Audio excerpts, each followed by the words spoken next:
how to use your testimony. I don't know how many of you understand the power of testimony. At Caris Bible College, Colorado, we have the director, media school, Stephen Bransford. His name is Stephen Bransford. He always says, you got a story, every one of you got a story, and it is better than you think.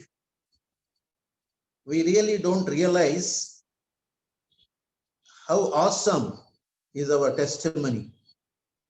I know each one of us here present, you have your own testimony. What is a testimony? It is your story with God. Your testimony is sharing what God has done in your life. That is your history with God. How He helped you, how He intervened in your life when you were in darkness, how He brought you into His marvelous light, and how He helped you and still helping you as you go through trials, temptations to overcome. All these things, they are a story.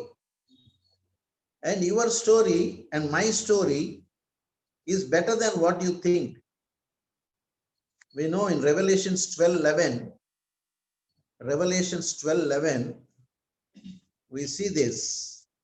They overcame Him by the blood of the Lamb and by the word of their testimony, and they loved not their lives unto the death. They overcame Him by the blood of the Lamb and by the word of their testimony. See, our testimony has got so much of power. People may dispute your doctrine. We all know how many doctrines are there. People may dispute doctrines. They may tell you, I think this is not the way. This is not the way Holy Spirit deals with you as you claim it to be. Or this is not the way healing is manifested. I think this is not the way the message of grace should be conveyed. Grace is a license to sin. Prosperity, you should never talk about prosperity. What is this group? They only talk about prosperity and grace. So they want us to teach only curse and poverty. They all may dispute with you doctrinally. We know we have various groups. I think even here right now, we come from various backgrounds. But thank God, your testimony, nobody can dispute. If you tell them how Jesus intervened in your life, we know how St. Paul used his testimony so many times, at least 3 times as recorded in the Bible. He used his testimony, and we know the influence of the testimony. In John chapter 9, we read of that blind man who was born blind, and he received sight because of Jesus. And people began to question, is it the same man that used to sit here, that blind fellow? He began to say, I am the same person. But still some people doubted, to the extent they called his parents and began to question, is this your son? Yes. People started doubting his healing. Then again they come back to the same man, and he was asked the same question again. And again he answered the same thing. Jesus healed me. And they began to say, how can he heal? And they know the doctrine. Finally, what this man said in verse 25, John chapter 9, verse 25, I like this so very much. Whereas I was blind, now I see. Whereas I was blind, now I see. Your testimony, when you speak it out to people, so you all know, I come from a different background, a Brahmin background, where I was brought up for about 27 years, not knowing anything about Jesus. Nothing I knew, excepting that I was in a Christian school and college, and I used to watch Christian students and teachers. That's all I know. Now, of course, we know we are the Bible whom people watch, whom people read. That time, I did not know this, but I used to watch the Christians who didn't have any testimony. They themselves didn't know the Lord. Because of that, they could not show forth the love of Jesus. So I began to hate them because of their wicked things. Many of you must have come from Christian background. Even as I see our group, most of you, I know you quite well. I know Brother David Raju. I know Dr. Rahul for last 3-4 years. I know Sister Anita, Brother Conway, Brother Ron Robinson, and our auntie, Dr. Rahul's mother-in-law. Some of you I know only for a very short time, whereas I know at least one person, Brother David Raju, for many years. In fact, I got saved there in Pune, where our Brother David Raju is living right now, through the ministry of his father-in-law, Dr. Chintu Sri Sundar, who was an alumni from CMC Vellore. When he himself as a student, he got saved in CMC Vellore through the ministry of course, Layman's Evangelical Fellowship. Then he went back to Pune. He started ministering there. And I got saved in his ministry there in that very hospital where he was medical superintendent, Wadia Hospital. Why I am telling that? Just to connect with people. As St. Paul says in 1 Corinthians chapter 9, 1 Corinthians chapter 9, I will read some verses from 19 onwards. For though I be free from all men, yet have I made myself servant unto all, that I might gain the more. And unto the Jews I became as a Jew, that I might gain the Jews. To them that are under the law, as under the law, that I might gain them that are under the law. To them that are without law, as without law, being not without law to God, but under the law to Christ, that I might gain them that are without law. To the weak became I as weak, that I might gain the weak. I am made all things to all men, that I might by all means save some. What does he say? I am made all things to all men, that I might by all means save some. So we need to have a correct connection with people when we share our testimony. To the Jew, he became a Jew. When I come across a Brahmin, I tell them I myself was a Brahmin earlier. When I come across somebody from Pune, I tell them I got saved in Pune. I was a student of Pune Engineering College. I did my ME there. I worked there in Kirloskar's. I was in Hadapsar. I tell them like that. When I meet somebody from Andhra, I tell them, I am from Andhra. I am from Andhra. Do you know Guntur district? I connect with them. When they say they are from Tinnevelli, I tell them my grandfather is from Tinnevelli. His name is Kutralam Iyer. Then when I come to know they are Tamilians, I tell them my wife is a Tamilian. My mother was a Tamilian. And then when they talk about Delhi, I say, yeah, I was there in Delhi for 3 months. I used to minister in Delhi. I used to go to Gwalior. And I used to go to Chandigarh, Ludhiana. I connect with them wherever they are. When I come to know they are an engineer, I immediately tell them I'm an engineer. When they come to know they are from Bengal, I tell them I used to come to Calcutta on business because I toured all over India. When they are from Kerala, I tell them, yeah, I know Kerala. I used to come to Trivandrum, Cochin, Ernakulam. Of course, Ernakulam, Cochin are same. I come to Calicut. So I connect with them.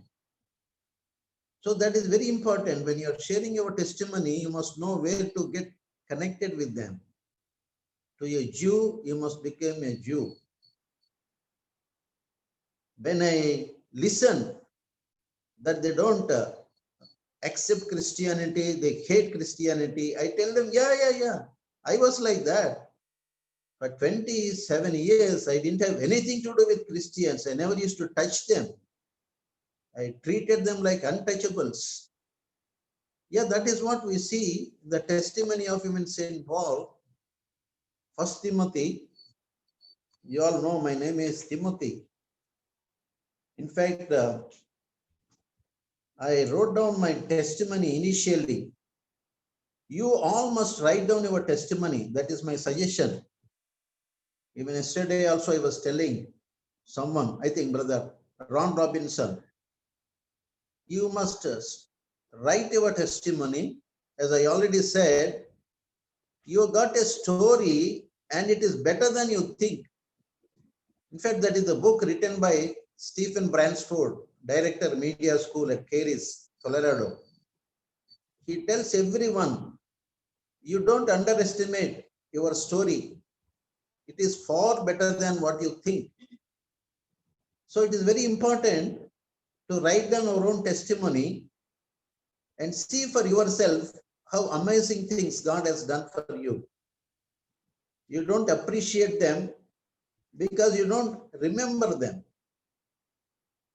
Count your blessings. And we were singing that at the cross, at the cross. Yes, it was at the cross I realized who I was. Even though I had my own prejudices against Christians, I was so proud of my so-called high caste as a Brahmin. I treated Christians as untouchables, as I already told you.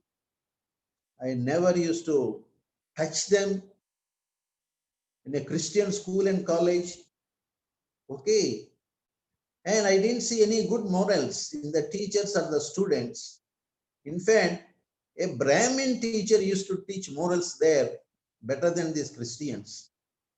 I remember one Brahmin teacher teaching us, be careful with the 3 W's, WWW.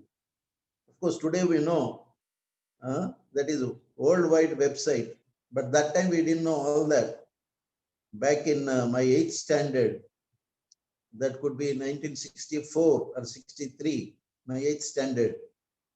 Okay, but this teacher told us, be careful about 3 things in life. A Brahmin teacher, WWW, women, wine, wealth. Women, wine, wealth. I don't know where from he got this wisdom. I am sure it must be from Bible. In a Christian school, a Brahmin teacher was able to teach us morals, but not the Christian teachers. I know Christians only by their name: Benjamin, Christopher, Moses, Jeremiah, Ezra. All these Christian names I knew, but I didn't learn anything Christian from them. Okay. Here St. Paul says in 1 Timothy chapter 1, verses 12 onwards. Actually, this is what I quoted in my testimony, written testimony, verses 12 onwards. 1 Timothy chapter 1, verse 12 onwards. I thank Christ Jesus our Lord, who hath enabled me, for that he counted me faithful, putting me to the ministry, who was before a blasphemer and a persecutor and injurious. But I obtained mercy because I did it ignorantly in unbelief. And the grace of our Lord was exceeding abundant with faith and love, which is in Christ Jesus. This is a faithful saying and worthy of all acceptation, that Christ Jesus came into the world to save sinners, of whom I am chief. This is the testimony of St. Paul. What does he say? I thank Christ Jesus for enabling me. He counted me faithful, putting me into the ministry. The very ministry he was destroying. The Christians he was persecuting. We know his story in Acts chapter 9. He narrates how he was persecuting the church, how Lord Jesus intervened in his life, questioning him on the way to Damascus.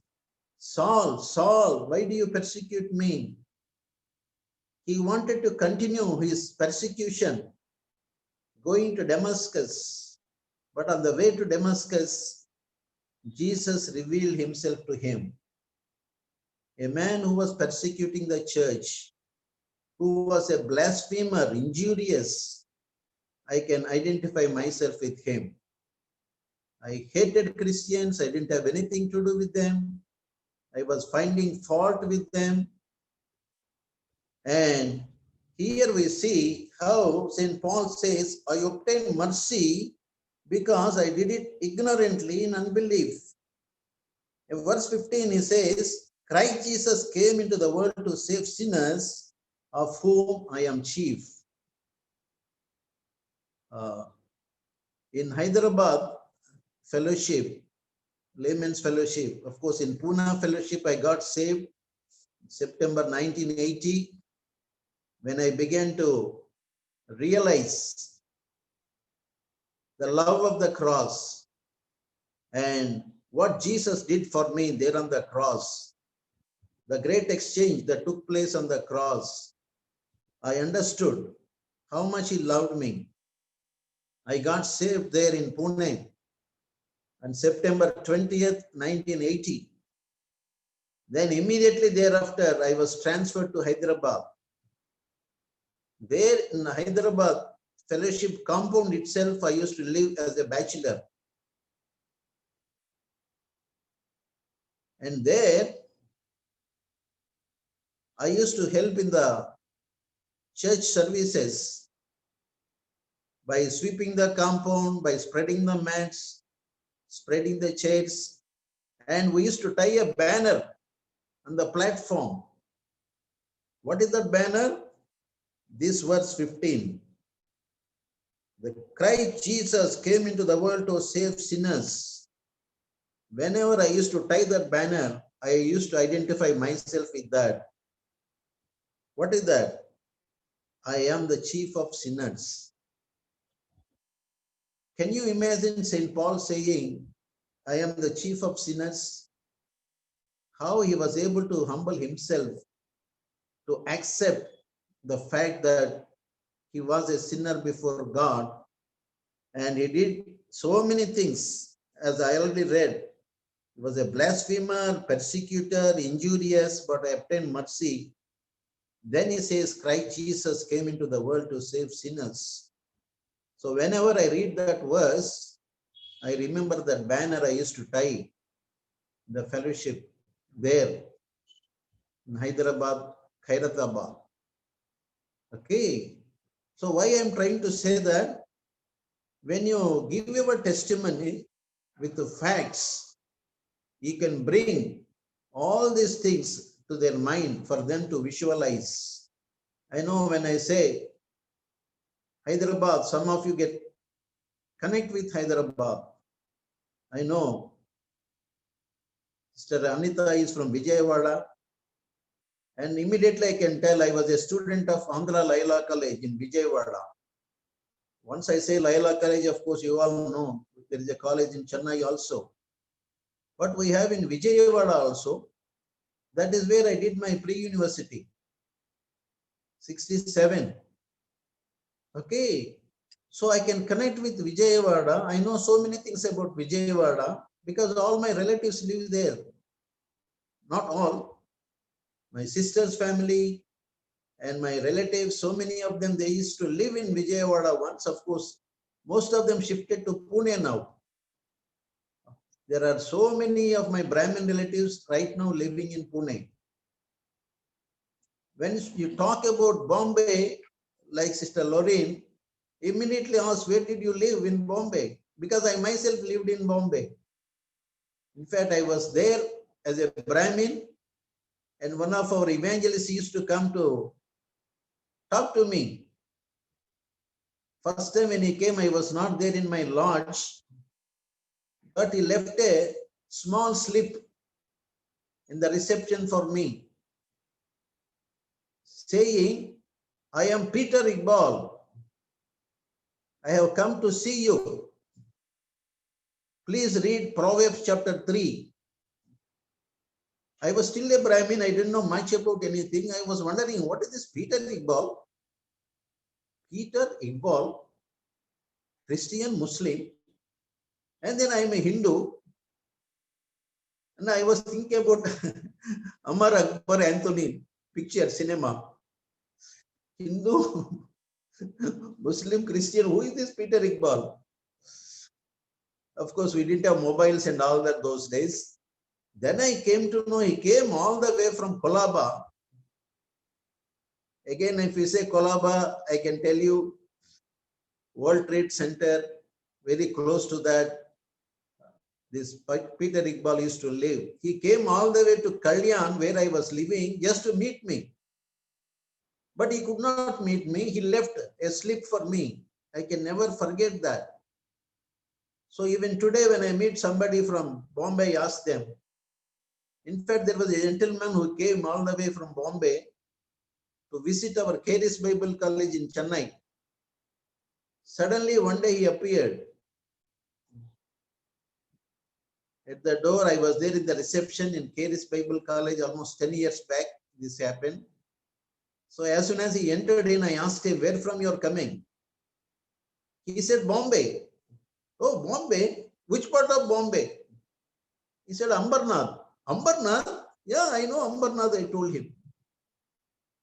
I worked in Ambernath. He was so surprised. I asked him, how are you here? He said, I came to visit my in-laws place here in Velachery. And our Bible college right in Velachery. Then he said he knew about Andrew Mac Ministries, Charis Bible College. He wanted to go to one computer center to try to, search in the internet to find out the address of Charis Bible College in India, in Chennai. But the browsing center said, all computers are busy, you come after 10 minutes. So he thought, why to sit there for 10 minutes? He wanted to take a walk. He just came out. Just 2 minutes he walked, and then he found Charis Bible College, big board. He located the college and he came inside. He said, this is a divine connection. I wanted to go to browse and find out the address, but right now I'm able to find the building itself. I'm there inside. So I was so surprised the way he came in. Then I told him, oh, your father-in-law is Velachery. Then I told him, my father-in-law also lives in Velachery. Later, I went with him. I found that his father-in-law, my father-in-law are neighbors, they're close friends. Then I came to know so much about him. So what I'm trying to say, you must be able to connect with people when you are talking to them. When you are sharing your testimony, you must know how to share your testimony. And don't be ashamed, as we were singing that, I'm not ashamed of the cross. At the cross where I first saw the light. So you must be able to connect with people and try to talk to them. We know John chapter 4, we read about woman of Samaria. The other day I was just thinking about this. Dr. Rahul called me to say something, and he was just exactly telling about woman of Samaria to me. I told him, do you know, Dr. Rahul, just now I have written down on a piece of paper about that only. That used to be my first message wherever I went as a young Christian, to share my testimony. I always start with my testimony wherever I go. So dear friends, wherever you go or whenever you speak to somebody, start with your testimony. That will be a great blessing, because that is real story that has happened in your life. Like that blind man who said, I do not know whether he is a prophet or no prophet, because people were arguing, religious leaders, with this blind man. How can he do like that? He must be a sinner. He cannot be a prophet. First thing this man said was, he must be a prophet. Because those fellows asked his opinion. The blind man who was healed, they asked him, what do you think about him? He said, he's a prophet. They did not accept it.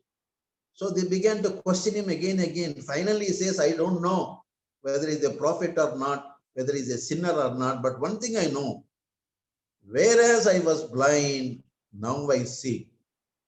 Very simple testimony.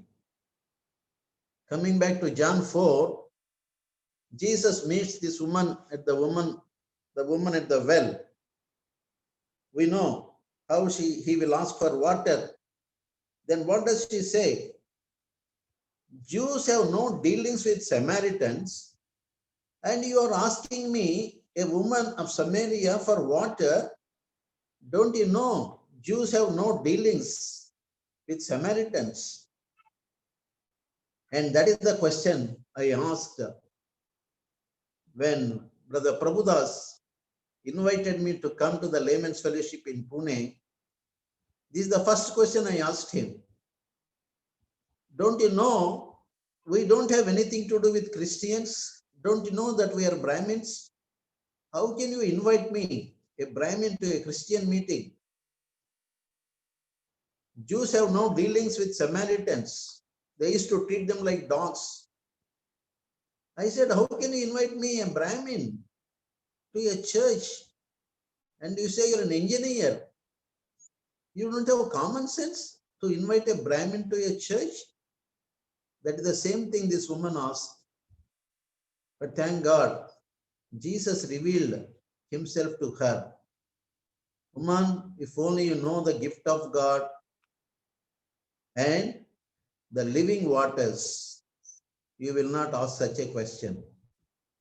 We know how he spoke with her. Finally, what happened? She became a testimony.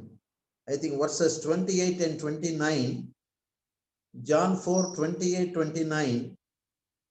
The woman then left her water pot and went her way into the city and said to the men, see, she came all the way to take water, but she left the water pot there. She went her way into the city and said to the men, come, see a man which told me all things that ever I did. Is not this the Christ?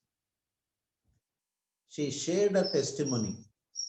A woman who was living in sin, in adultery with 5 husbands. When Jesus said, call your husband the word of knowledge. He was able to tell her her condition, not to condemn her, because he loved her. He wanted to give her the free gift and living waters. And we know she had some religion. She was talking about worship, Father Jacob, and all such things. She had religion, but she didn't have the understanding of the Savior. When Jesus began to speak to her, she understood. And then she went into the same village from where she came. She came at about 12 o'clock to fetch water. She doesn't want to be seen by anybody else because she was living in terrible sin. And she goes back and shares her testimony. Come see a man which told me of all things. Is not this the Christ? So what happened? Verse 39, many of the Samaritans of that city believed on him for the saying of the woman which he testified, he told me all that ever I did. So hearing her testimony, so many of the Samaritans believed in Jesus. Not only that, they came to hear Jesus later on.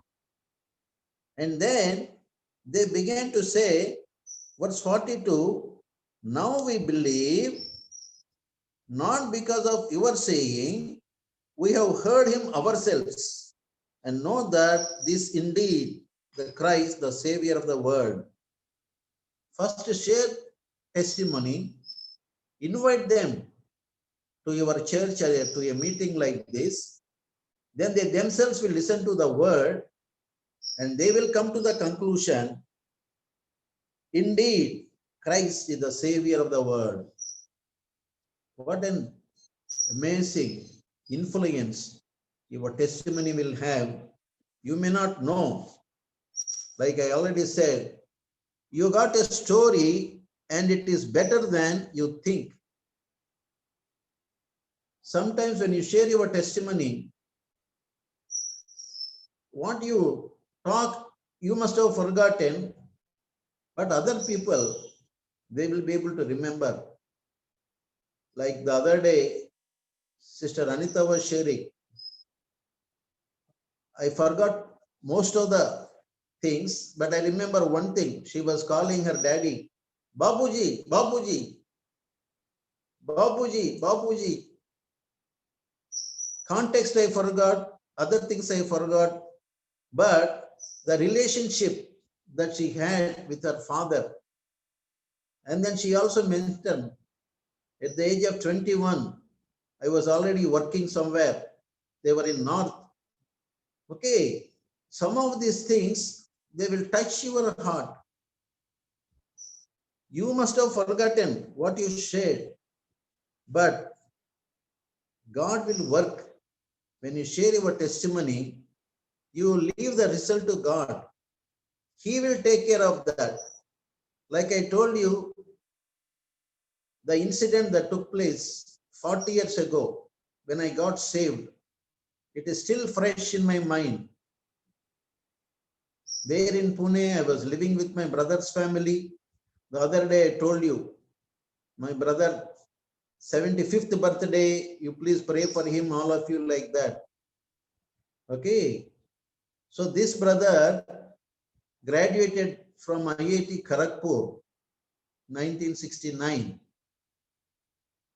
His college mate was Brother Prabhudas in Kharagpur. Both of them were in IIT Kharagpur.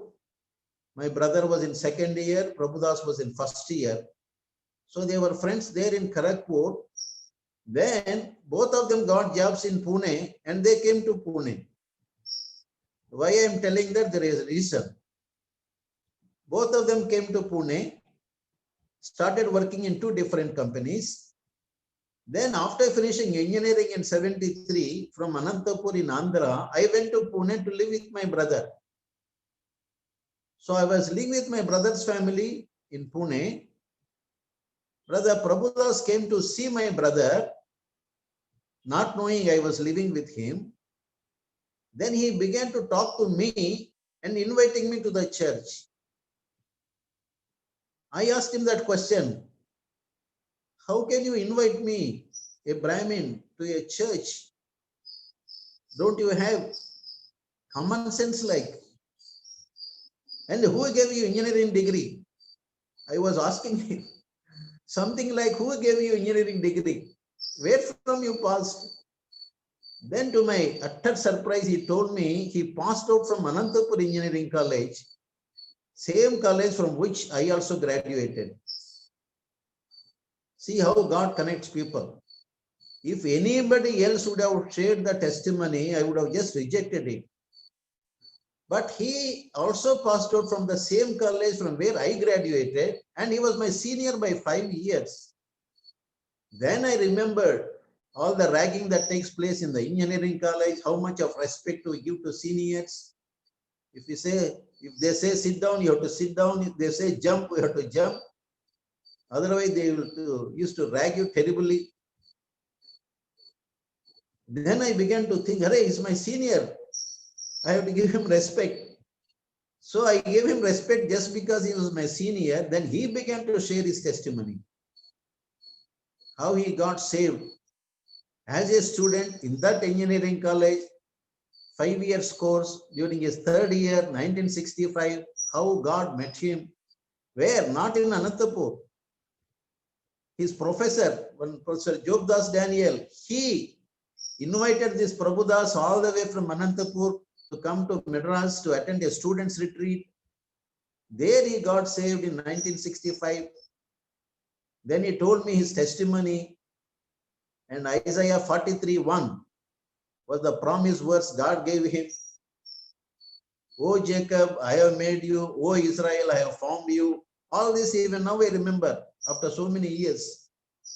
This testimony he shared, and then he told me, I received peace and joy so many years ago, 1965. And he himself was a Lutheran earlier. And he was a preacher in the church, youth leader and all that. But he didn't know the Lord. He didn't have that personal relationship until he came to the students' retreat and got saved. See, he himself was a Christian, Lutheran, but he didn't have any relationship. But he came to this students' retreat, he got saved. Now he began to tell me when I questioned him, so he could connect with me when he just mentioned Anantapur Engineering College. I knew he was my senior. You may be surprised how God connects with the people. There was one international Christians meeting some time ago in Chennai. They gave me 5 minutes time to testify. You will be surprised that after listening to testimony, at least 2-3 people came to me asking me a question. Because I referred to my native place, the name of my native place, there in Andhra. The other day, Prophet called my name, Koduru. That's my surname. Okay, our family comes from Koduru. But my native place is Kolakalur, near Vijayawada, Tenali, Guntur. Okay, when I mentioned I am from that place, these 3 people came to meet me in an international Christian meeting where I shared my testimony only for 5 minutes, saying, oh, are you from that place? Are you from that family? My family is so famous there because we are 11 children in the family and so many engineers in our family. Maybe the very first family that produced an engineer in that village. My eldest brother, 1953, he joined engineering college, first batch in Andhra University. He was cricket captain in those days. Okay, so I used to connect with all these things. So people were surprised. That is how you must be able to connect. So coming back to Brother Prabhudas, so that is how He connected me with fellowship. Then I began to go to the church, not because I was interested, just to please my senior in the college, but how God changed my life. Then I came to Hyderabad, as I told you. Then, as I went through the problems in the office, because now I got saved, they didn't like me. I am sure some of you must be going through the same problem. Okay. Then God strengthened me. I remember there in the fellowship church compound in Hyderabad, because of the problems in the office, I wanted to resign my job and look for some other job. Then I got an interview for another job and they wanted to give me more salary. What more do you want? More salary, change of job. But I went to the minister there to ask him, what shall I do? He asked me, go and pray about it. Then I went and I began to pray. There is a badam tree in that compound, almond tree. I still remember I spread my mat under that tree. I began to pray. I wanted to know what God wants me to do, the next step. Where God spoke to me from Hebrews chapter 13, verses 5 and 6. Let your conversation be without covetousness. Be content with such things as you have. Be content with such things as you have. Be satisfied with what you are having. Let your conversation be without covetousness. Don't look for more money. What does it mean? Don't look for another job, continuing the same job. But what about my problems? The next verse says, I will never leave you nor forsake you, so that we may boldly say, the Lord is my helper, what man can do unto me? What a great assurance God gave me. He said, don't worry about your problems, I will take care of them. Then he spoke to me again, Genesis 46:3, fear not to go down into Egypt, there I will make of thee a great nation. And God helped me and strengthened me. 4 more years, I worked in the same company, same place in Hyderabad. When I got transferred to Madras, I was not willing to leave Hyderabad because I was so pleased there, staying back. Then, of course, God spoke to me that I must move to Chennai. Okay. And then God began to speak to me where to live. Generally, these are the problems we face. Which office to work, where to live, whom to marry. In all those things, God helped me. Where to live? Actually, I was living with my brother's family in Hyderabad also. My eldest brother, about whom I mentioned just now, he was working in a polytechnic, government polytechnic, as head of the Department of Electrical Engineering. I was living with him in his house in Hyderabad. And I used to go for ministry to various colleges and hospitals, engineering college, medical college, arts colleges, Usmania University, and all such places, testifying. Same polytechnic college where my brother was working. Okay. They used to wonder, what is this? Your brother of Lakshmi Patirao is a Brahmin and you are a Christian. Then I used to share my testimony.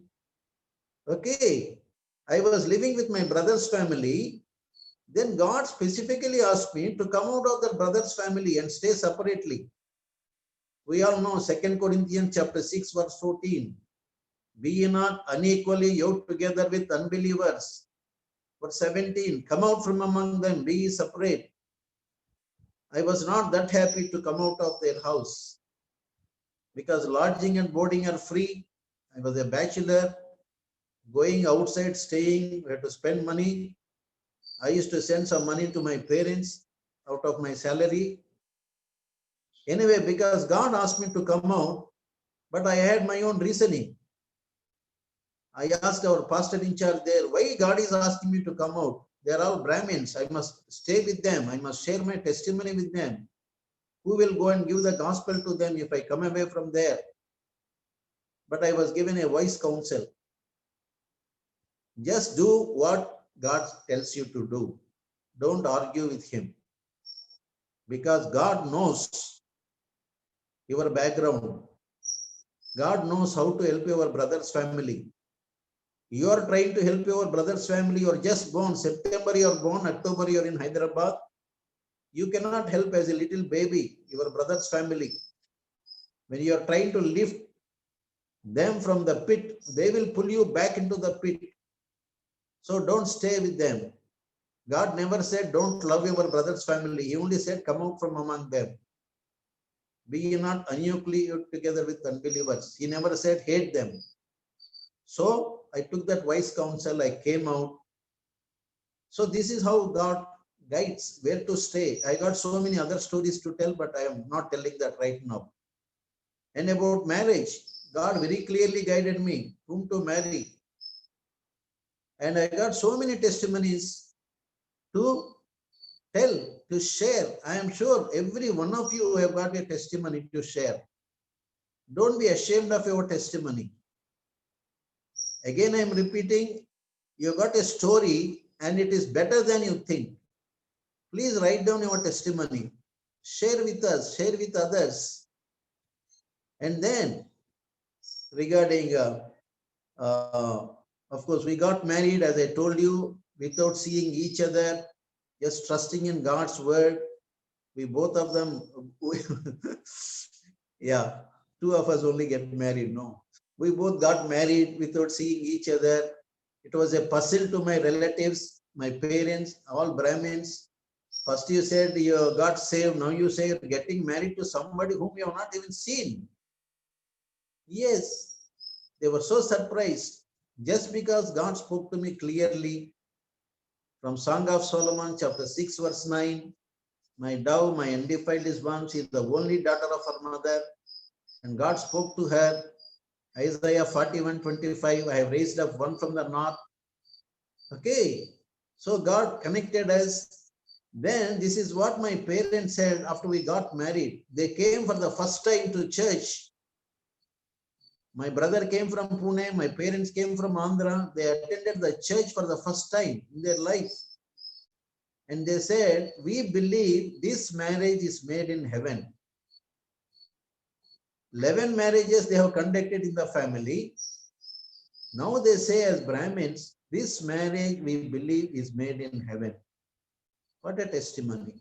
And how they love my family, how they love my wife, my parents. Subsequently, my father got saved just before he died. My mother got saved and she received this name, Martha. She wanted to know what name to take. She asked us to find out from Mrs. Daniel, Sister Kamala, what name should I take?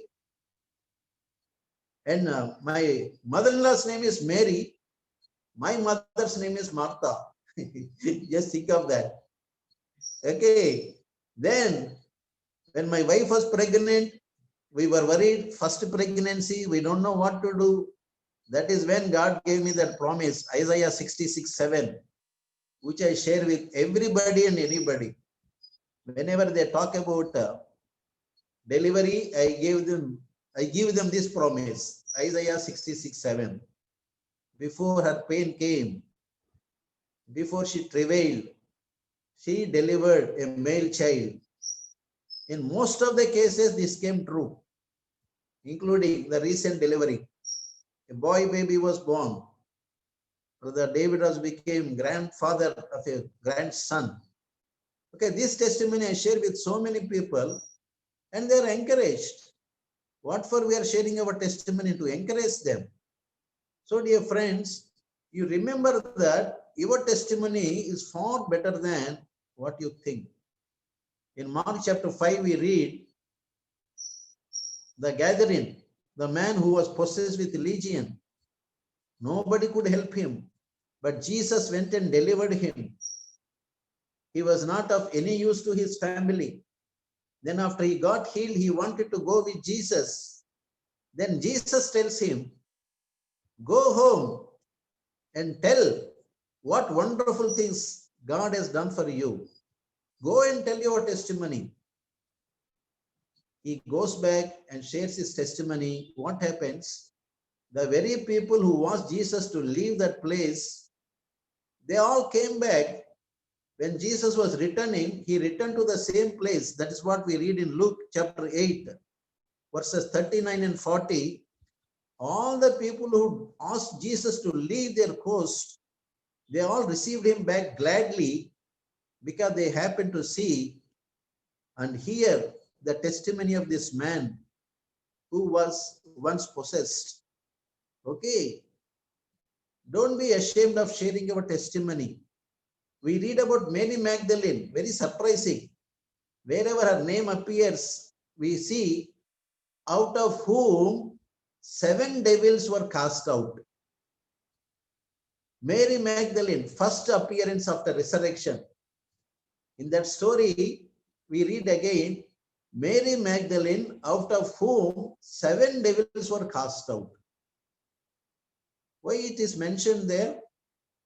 To remind us how Jesus delivered her from a terrible condition. In closing, I will just close in 5 minutes. We all know the story of Lazarus, John chapter 11. Okay, how Mary, Martha, and Lazarus, they loved the Lord. The Lord Jesus loved that family. When the brother was sick, Mary, Martha sent a message to Jesus, but he came late. By the time Jesus came, he was buried for 4 days, Lazarus. Then, in spite of that, Jesus spoke to Lazarus's grave. Lazarus, come out, and Lazarus came out. Then in John chapter 12, we read a praise meeting. They conducted a praise meeting because Lazarus came back to life. Okay, John chapter 12. Then we see people began to come to see not only Jesus, but also Lazarus, whom Jesus raised. That's what we see in John chapter 12. And then towards the end, we read the people, the religious leaders wanted to kill Lazarus. You know, verse 9, John chapter 12, verse 9. Much people of the Jews therefore knew that he was there, and they came not for Jesus' sake only, but that they might see Lazarus also, whom he had raised from the dead. The next verse says, but the chief priests consulted that they might put Lazarus also to death, because that by reason of him, many of the Jews went away and believed on Jesus. See this. They wanted to kill Lazarus. Why? Because many people came to see not only Jesus, but also Lazarus, and they wanted to kill him because many people were turning to Jesus. Dear friends, this is what happens when you have a testimony. Lazarus was buried for 4 days. In Ephesians, we read, we were buried in our sins and trespasses. Jesus came to give us life. He brought us back to sit in the heavenly places with him.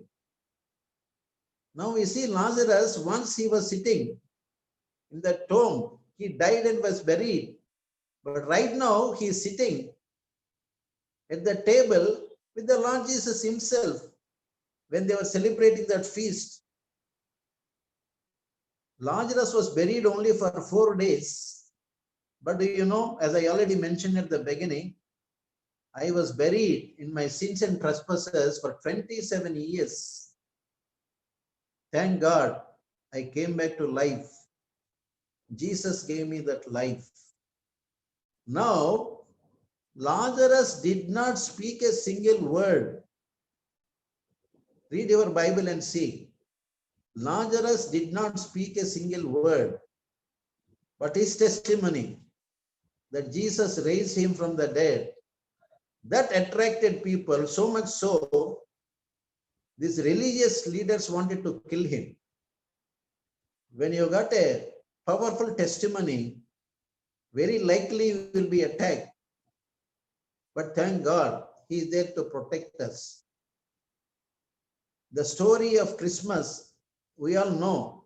One chorus, one carol we were singing at the beginning. Okay, Christmas story.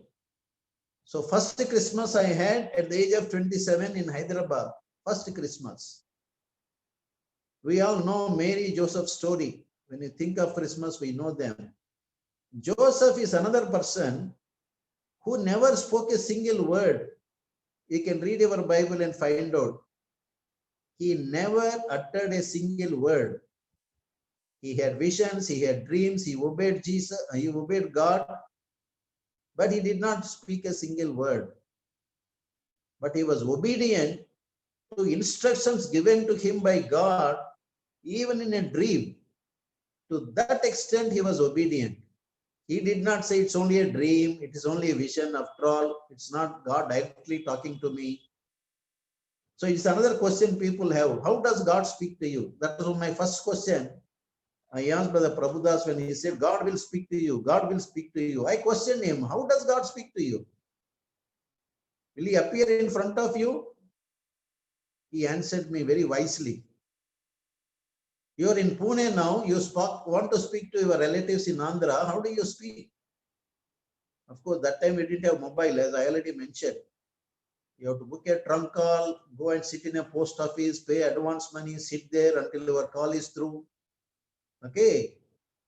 So you can call through a phone, you can write a letter, and send a message through somebody who is going to that place to visit your parents and friends. There are so many ways to talk to your relatives there. Or you can go yourself physically, meet them and talk to them. In the same way, God speaks. God speaks through various ways, through visions, dreams, through his word, Bible, through his servants, or he may appear himself to you, just like Sadhu Sundar Singh. They told me about Sadhu Sundar Singh's story when I was still a Brahmin, which I still remember. It so happened I went to Sadhu Sundar Singh's place during my ministry in Ludhiana, Chandigarh. I mentioned, no. I went to his place, Sadhu Sundar Singh's place. Anyway, here they told me about Sadhu Sundar Singh, how God appeared to Sadhu Sundar Singh. When he burned the Bible, he wanted to kill himself. And parents were telling, why did you burn the Bible? That is holy book for Christians. We got our own holy book. Then he began to ask this question, how can there be so many religions and still say there is only one God? He was not able to understand. That is the reason he burned the Bible. Then finally he said, let the real God appear to me. If it doesn't appear to me, I will kill myself. Then we all know. Jesus appeared to him, called him by name, Sundar, Sundar, I died for you, I love you. And then he got changed and he became a missionary. We all know. He's called Apostle of Bleeding Feet. This story they told me. They said God speaks in different ways. So don't tell God in what way to speak to you. Thank God, God spoke to me. On September 20th, 1980, from Jeremiah 17:7, blessed is the man that trusteth in the Lord, whose hope the Lord is. But that is not the end. We all know, 10 years back, after joining this Bible college and graduated from this Bible college, we came to know first time about divine healing, about prosperity, about blessed life, how to live a life free from every form of bondage. Today we both are alive only because of this teaching of unconditional love and grace of God and divine health, prosperity in every angle. We are so blessed, blessed, blessed. You may be wondering, what is this Reverend Timothy Satyam, Reverend Sylvia Satyam? Okay. Are you not surprised to listen to part of my story? It is not the complete story what I shared with you. I just want to conclude now by saying this once again. You all have got a story, and it is better than you think.